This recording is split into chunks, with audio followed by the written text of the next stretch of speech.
محمد صلى الله عليه وسلم وعلى آله وصحبه وبارك وسلم. سبحانك لا علم لنا إلا ما علمتنا. اللهم علمنا ما ينفعنا وزدنا علما يا مقلب القلوب ثبت قلوبنا على دينك. السلام عليكم ورحمة الله وبركاته. كيف حالكم؟ الحمد لله. Okay, Bismillahirrahmanirrahim. We're going to start inshallah just to revise what you memorized, inshallah. Actually, before we revise, just quickly to your partner, read those two hadith from memory. What's the first hadith? Khayrukum. What's the second hadith? Man qara'a. So Bismillah to your partner from memory. Look him in the eye. Bismillah.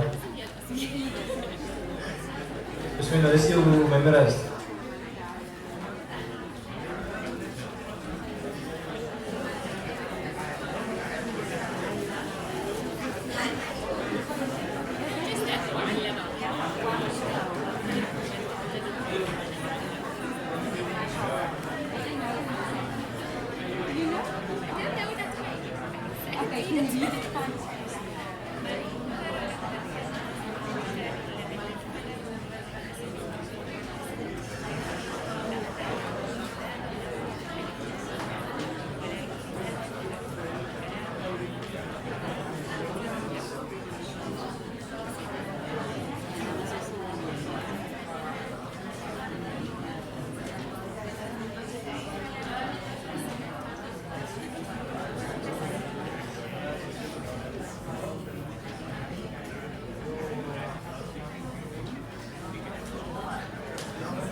Okay, so Bismillahirrahmanirrahim. This is the first one, inshallah.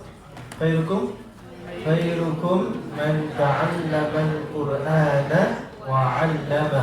Again. Khayrukum man ta'allama al-Qur'ana wa 'allama. Last time. Khayrukum man ta'allama al-Qur'ana wa 'allama. Next one. Man qara'a. Bismillah. Man qara'a harfan min kitabillahi فله به حسنة والحسنة بعشر أمثالها لا أقول ألف لام ميم حرف ولكن ألف حرف ولام حرف وميم حرف. من قرأ حرفا من كتاب الله فله به حسنة والحسنة بعشر أمثالها لا أقول ألف لام ميم حسنة حرف ولكن ألف حرف ولام حرف وميم حرف. من قرأ حرفا من كتاب الله فله به حسنة والحسنة بعشر أمثالها لا أقول ألف لام ميم حرف ولكن ألف حرف ولام حرف وميم حرف. Okay, mashallah. Memorized? You have to do it every week, otherwise you're not going to keep up. You're not going to keep up. You have to memorize every week and put some effort in, inshallah. A few moments of effort will help a lot.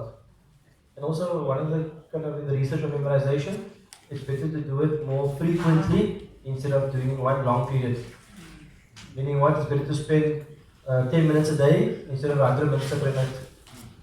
You have me? The repetition every day will help to make it part of your permanent memory, inshallah. Hadith al-Thalith. Bismillahirrahmanirrahim. Al-Hadith al-Thalith. The third hadith. عن عمر بن الخطاب رضي الله تعالى عنه أن النبي صلى الله عليه وسلم قال So this hadith is from Umar.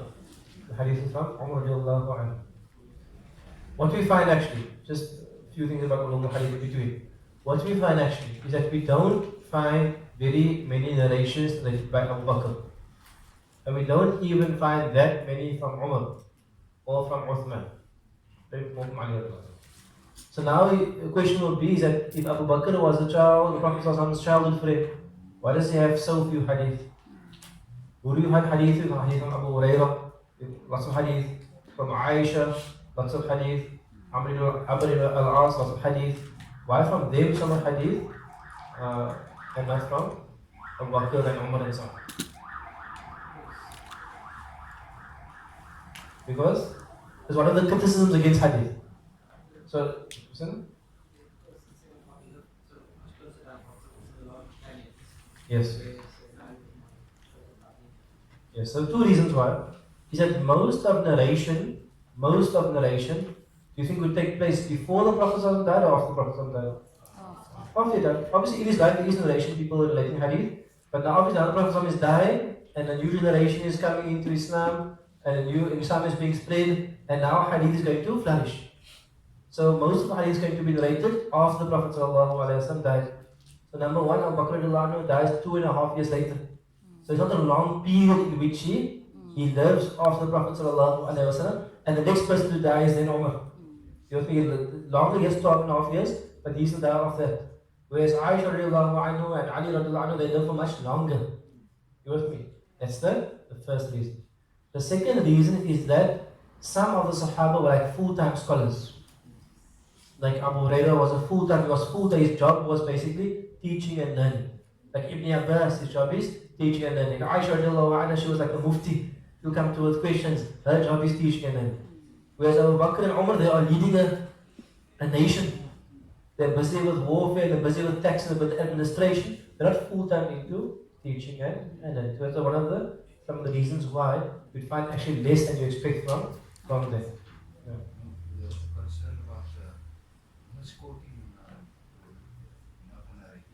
Yeah, that was also a general concern. There was a lot of caution from many of the Sahaba about not misquoting the Prophet sallallahu alaihi wasallam.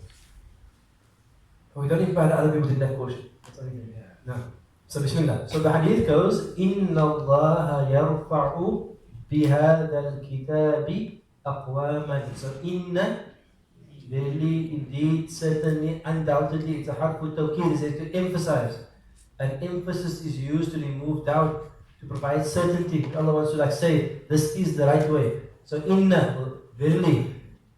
And now for those who've done it before, those who haven't, we'll still do it inshallah. Inna has two parts. There's like a mubtada part and a khabar part. We call it what? Ismu inna and khabaru inna. So here the ismu inna is the word, lafzul jalala is the word Allah. That's the focus of the sentence. Inna Allah, so we call Allah, we call that the word, we call that ismu inna. And the ismu inna will be in nasb, the focus of the sentence. And if I ask you what is the news about Allah, the news about Allah is يَرْفَعُ بِهَذَا الْكِتَابِ أَقْوَامًا وَيَضَعُ بِهِ آخَرِينَ. That whole thing there is in place of the khabar. It's two jumlatul fi'liyas. It's in place of the khabar. Of the khabaru inna. So the first part is, what's the news about Allah? يَرْفَعُ. What's a yarfa' mean? To lift or to raise. When it comes to the word raise, you can think of a physical raising, or you can think of a metaphorical raising. So what's a physical raising? When you physically raise something. What's a metaphorical raising? When you raise someone in stature, in rank, in nobility. It's not physically higher, it's a normal height, but it's raising stature, nobility and so on. So yarfa, verily Allah, He raises bi hadha al-kitab. So bi is harfu jar. Hada is a ismul ishara, but it's ismul majroor. You with me? It's a harfu jar, ismul majroor, but the hada can't change. Hada raf nas jar is hada. So hada is a ismul majroor. Bi hada al-kitab, with this al-kitab. I remember last year we did this, or the first year we did this. If the word after hada doesn't have an al, we don't add is or. You don't say هذا الكتاب, this is the book. You say this book. And we say the second word follows the hal of the first word. The second word al-kitab follows the hal of the hadha. So what's the hal of the hadha? The hal of the hadha is jar, is majroor. And al-kitab is joined to it. It's ismul ishara. It must follow the hal of that. We all did that sometime way back in history. Now, so al-kitab is going to be ismul ishara and ismul ishara, musharun ilay. Musharun ilay, and it's following the hal of the had.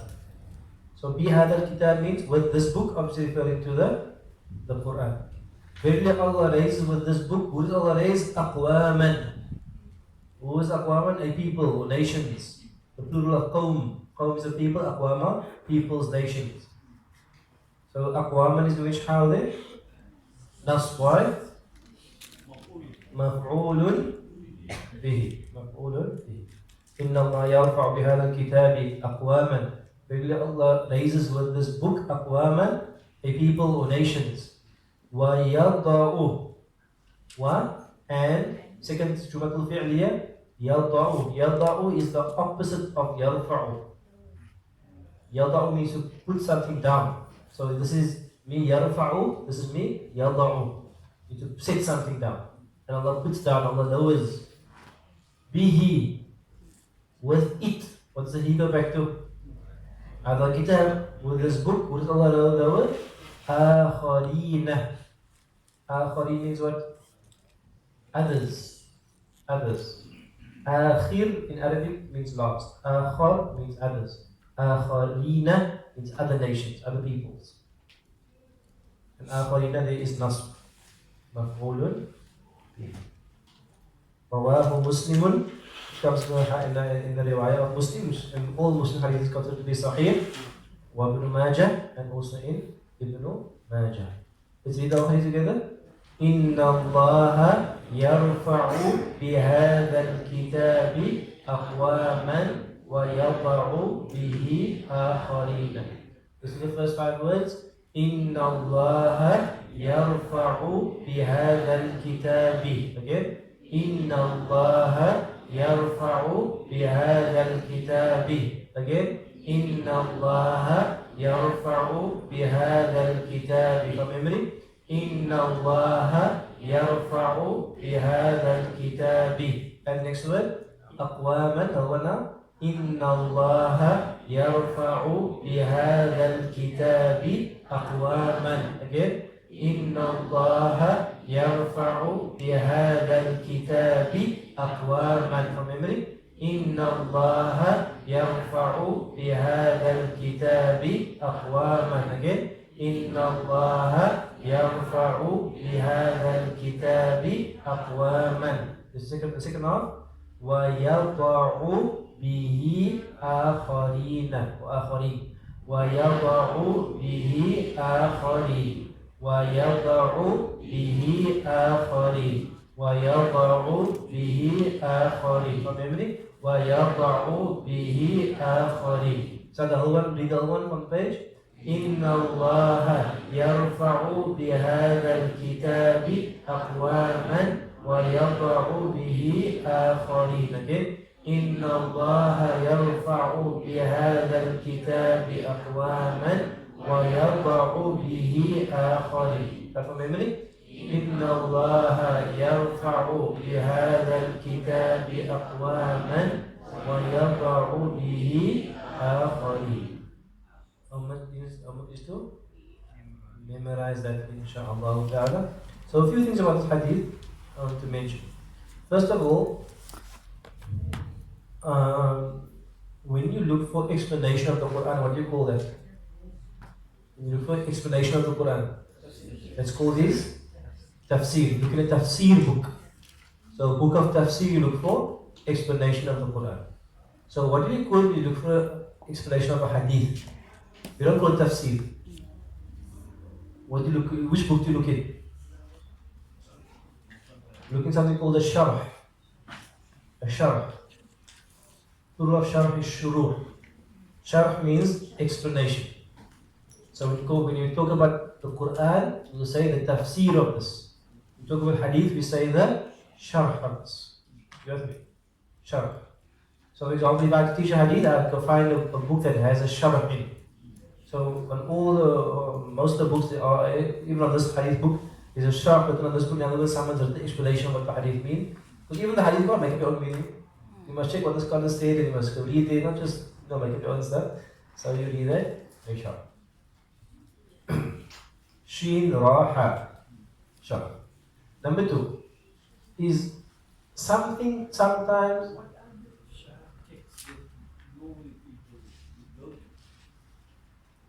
In English, there's very, very few. In Arabic, there are hundreds, thousands. So, so it's a normal explanation of hadith. Explanation of hadith text. In English, there's maybe a handful of. There's almost nothing in English. In Arabic, there's thousands. So, if you learn Arabic, inshallah, I'll give you a few thousand books. Any hadith you can find sharh upon sharh of it. In English is almost. I can't think of one sharh. I'm trying to think of one. And even those that have been written sometimes are very kind of superficial. It's just like they don't really have depth and so on.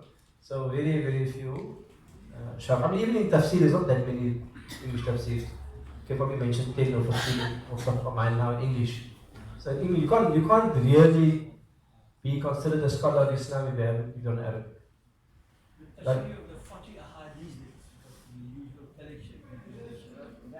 even now is 40 hadith? Yes, there is a sharh on that. I think I have a sharh. So, okay, mashallah, so on the 40 hadith of Ibn Nawawi, because it's so famous, the sharh on that. Okay. But obviously, there's hundreds of thousands of hadith. So, you can't really, I don't know, some institutes, mashallah, they have doctors in Islam, with PhDs in Islam, they call it Arabic. So, they're all relying on second-hand Orientalist works to interpret the legacy. So in other words, they can't access the legacy directly. They have to do it through the framework of existing scholarship that has been held by us. So one of the issues with modern scholarship is you can't really be an Islamic scholar without knowing any Arabic. But that's a different discussion altogether. No. And knowing Arabic doesn't make you a scholar either. Anyway. Second thing is before, sometimes an event happens before an ayah is revealed. What do we call that? You're doing wrong Quran now. We do this already. An event happens and then a verse is revealed. What do you call that? Sababun nuzul. Do you know what already? We start getting there. Do you know what already? Yeah, intro. Introduction. So sababun nuzul is. Muhammad, mashallah, will give you good insight into it. Sababun nuzul. But now, what do we call the event that happens before hadith is revealed? Because nuzul means coming down, so speaking about the Quran now. But hadith doesn't say nuzul. Okay, sababul wurud. I'll do that already as well. Sababul al-wurud. Sababul wurud means the event that happens when, like what circumstance? Like for example, this circumstance here.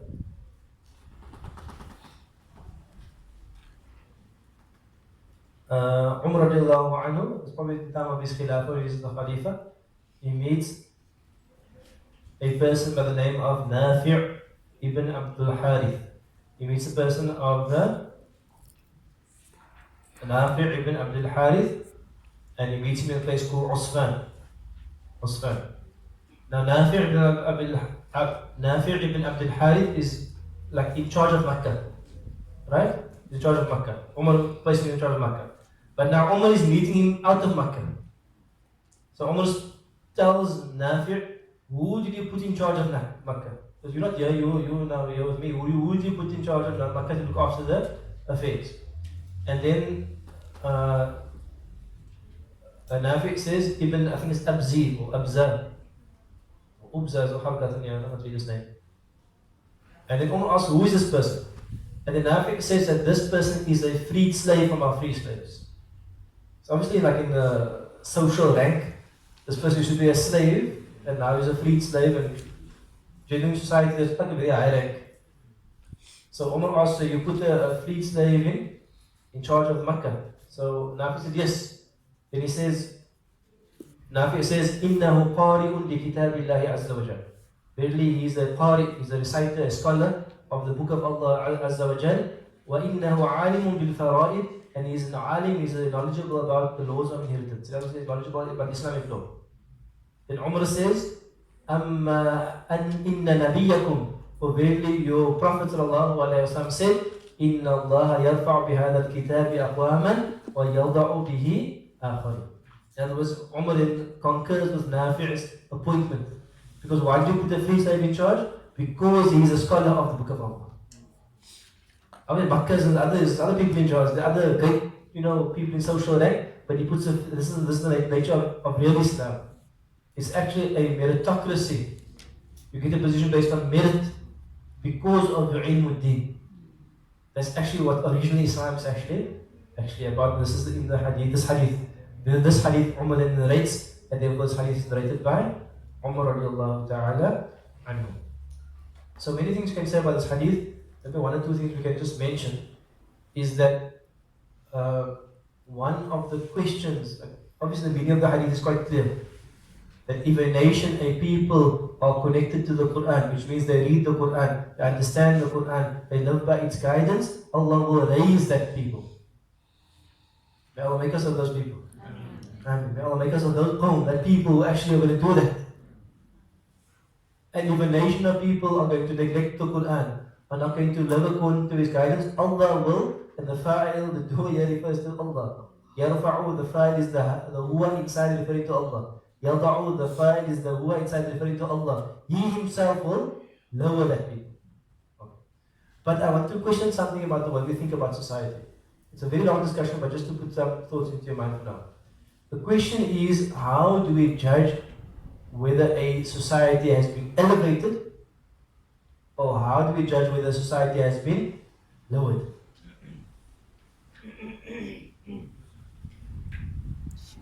So obviously in our context, what are the marks, the indicators of a society that has been elevated? Not what's the right answer, what's actually happening. Look at power, look at most economic might, look at technology, and we say that nation is the one that's been raised. And the other nation was still living in tents and huts. Those nations have been lowered. So what I'm saying, we're backwards. Trying some nice names for them. So this is the formatting that people take. Our question is do we take that same formatting? Do we take technological improvement and military might and economic power as synonymous with success in the eyes of Allah? You understand? And then if you're not there, you feel inferior. Like they there, we still behind. We inferior, they superior. So one thing we have to undo is that those things of development don't really mean success in the eyes of Allah. And not all scientific and technological progress is good. People, that's what I'm going to question in your mind, is don't assume that progress is positive, uncritically. Don't assume that. Just imagine one day that you put a little plant in your mind that you can watch Netflix in your brain. Is it possible? Maybe. You don't have no screen, you sit there and you can't leave but you're watching Netflix. And you go, wow, it's amazing. Maybe you put these hand crosses in your brain. No, but for me, that's like a terrible thing. Imagine people, it's like a you know, there is this spiritual society for watching screens in their brains. So I'm giving you an extreme example. It may sound extreme now, but in 50 years' time, it won't be so extreme. You know what I mean? Now, so don't think every progress is good.